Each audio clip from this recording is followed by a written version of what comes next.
এবং অগ্নিসংযোগ এর বিচারে যাতে হয় সেটা ব্যবস্থা করতে হবে, বিচার আমরা চাই। আর আমি আবার বললাম যে আমাদের আইন রক্ষাকারী সংস্থাকে সব রকম সহযোগিতা করবেন। আবার এই নাম্বারটা আমার আপনি সেভ করে রাখেন, এই নাম্বারটা আমার জাহাঙ্গীর। আচ্ছা ঠিক আছে, আপনি ঘাবড়াইয়েন না, আমরা আছি শক্ত, আমি শক্ত আছি না, আপনি ঘাবড়াইলে আমরা নরমই পড়ি। জয় বাংলা, জয় বাংলা।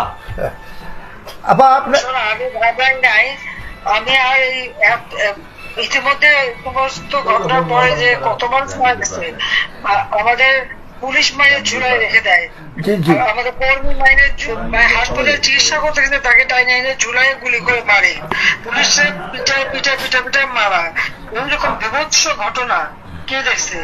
আর যতগুলি আমি দেখলাম মনে হলো পুলিশ গুলি করলে তো ছলা গুলি হতো, সেখানে তো দেখা যাচ্ছে সব বুলেট এবং খুব কাছে থেকে পাওয়া।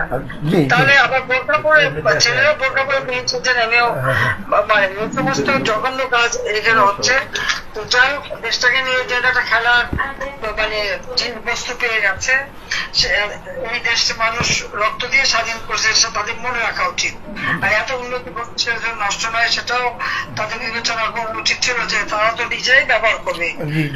আমি তো ব্যবহার করবো না, বা আমাকে ব্যবহার করবো বলে তৈরি করিনি, তৈরি করেছি আমি সাধারণ মানুষের জন্য, মানুষের সেবা দেওয়ার জন্য, মানুষের জীবনটা উন্নতি করার জন্য, তাই না?